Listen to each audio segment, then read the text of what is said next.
Welcome back. I'm Nicholeen Peck, and this is the second part to the 6-part series that I'm doing on how gentle parenting actually stops bad behavior. I know that can be shocking to some people. In this video, we're going to be talking about skill development.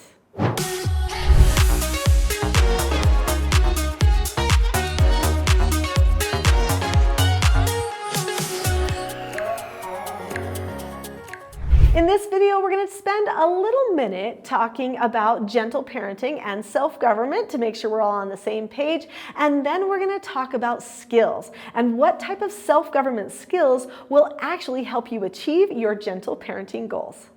So what is gentle parenting? Gentle parenting is a type of parenting that employs empathy, understanding, respect, caring, mercy, love, all of those things. There's a tone, there's a feeling to it that hopefully should bring parent and child together. But it can actually produce emotional entitlement if it's not done properly. There does have to be a structure in place that helps parents be able to maintain their parental authority. One of the main traps with gentle parenting movement is that a parent will actually lose their parental authority, and then they will lose their role and the child will lose their role in the family. If both people do not live according to their roles, then the family will be in a state of dysfunction. If the learner doesn't learn or the teacher doesn't teach, then the family will be in dysfunction. So this is important then for us to make sure that we have something, a structure in place that maintains roles and authority, but also gives us this tone of connection and this understanding and respect. Speaking of respect, this book here, Roles, The Secret to Family, Business, and Social Success, is all about the roles in the family and how to increase respect for each other. For years, I've taught parenting all over the world, and many times parents have said to me, I think the problem with my parenting is that they don't respect me and I don't respect them. And I will say to them, I could see how they wouldn't respect you. Do they know who you are? Well, I'm their mom, they say, but are they treating you like your mom, or are they treating you like someone else? They say, that's a very interesting assessment. Yes, because roles. If they don't know who you are and treat you who you are, then you are not going to have respect. You are the teacher. They need to listen. So then I say to them, well, what's the role of your child?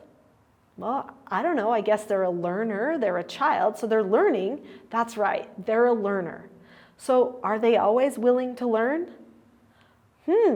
They say, maybe they're not willing to learn. Well, if that's the case, then you also have a roles problem.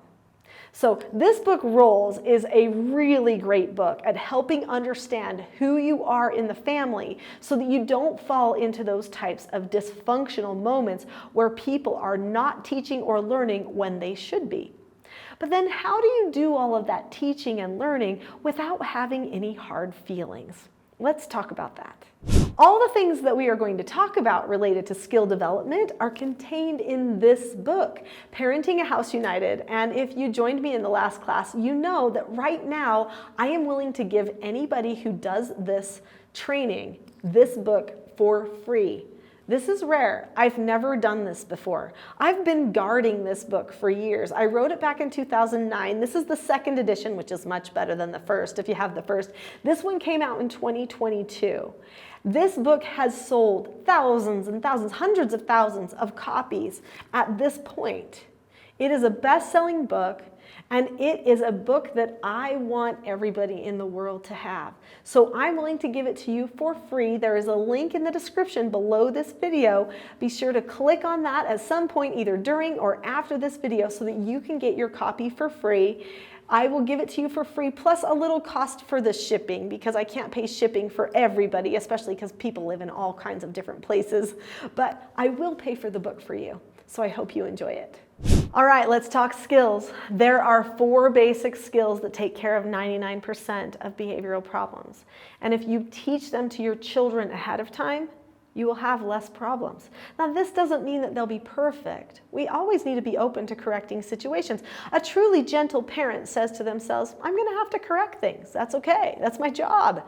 That's my role as the parent and the teacher of this child, is to correct them and help them along. So prepare yourself to always correct problems, because they learn and grow and experiment all along the way. But if you have a common vocabulary associated with skills and actions that everybody understands together, then you will create an environment where anxiety decreases because predictability has increased.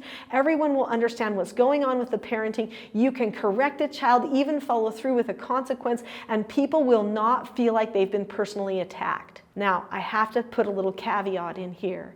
Some children are more emotional, and they may cry, they may get angry when they get corrected, even though you've done it completely safe, completely gentle. And that's okay. They can learn how to analyze that type of a reaction and how to plan for better thoughts and better words in the future.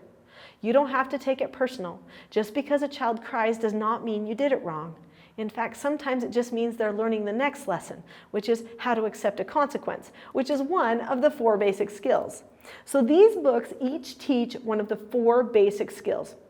I've got videos all over this channel that teach these 4 basic skills. So I'm not going to teach every one to you right now. But these books teach following instructions, accepting no answers and criticism, accepting consequences, which is required for learning self-government.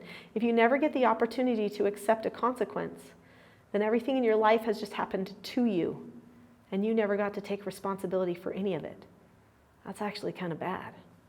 And then disagreeing appropriately, which is one of their favorites, because this helps them get understood, helps them change your mind, and share with you things that you might not have considered before. In fact, let's talk right now about accepting consequences and disagreeing appropriately.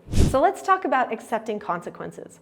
When a person accepts a consequence, which, like I said, is something we need to give our children the opportunity to do so that they can learn cause and effect, then the person looks at the person or the situation, keeps a calm face, voice, and body, says okay, or asks to disagree appropriately, which is that other skill we're going to talk about in a minute, and then they say okay. So they accept the consequence. That happened. I earned it. I accept it. Then they go do the consequence. They check back with their parents so that they can get praised for it. They can return a report, show some responsibility and ownership, and then they drop the subject, meaning they don't choose to be angry or upset about the situation. They choose to just be okay and say okay, which is a very mature thing to learn to do. And it can take children some practice, but we allow them to practice by teaching them the skill and then following through again and again. And when we do our corrections, we hopefully have our own skills in place so that we don't do corrections with harshness or with condescending tones, but instead teach them as a gentle, patient teacher would teach. In fact, I have certain steps for correcting negative behaviors that are in the free book that you can get in the description below this video that you will want to learn, because that script for correction can be something that you can hold on to when you feel like you might be just about ready to lose control. It helped me so many times when I was a treatment foster parent. So let's talk about disagreeing appropriately. So disagreeing appropriately, you look at the person or the situation, you keep a calm face, voice, and body, and then you say that you understand the other person's point of view, you share your point of view, you listen to what they have to say, and you say okay and drop the subject. Now, I've trained my children that if they do the disagree appropriately skill, that I will always hear them out. That doesn't mean I will always agree with them, but I will always hear them out. And I want them to remind me to do that. They do that by doing a skill called pre-teaching. Now, pre-teaching is one of our effective parenting skills, and there are 3 different ways to do a pre-teaching that will all be contained in the Parenting a House United book for you. So they pre-teach me by saying, Mom, may I disagree appropriately? Oh yes, I know now what they're going to do because I know their skill, and I know my job is to listen and to understand and to be patient as I hear them out. So then they will do their disagree appropriately, and then I repeat back what I understand for them, and then I either say okay, that they can have things their way, or I say no, it still needs to be a no answer, or oh, you still need to do that instruction even though I know you don't want to. So then they say okay and drop the subject. Then I praise them. Praising is another one of my skills. You should praise your children 6 to 10 times for every 1 time that you correct them. There are so many skills that we could talk about. Skills like leading a great meeting. In another part in this series, we will spend time talking about having good meetings.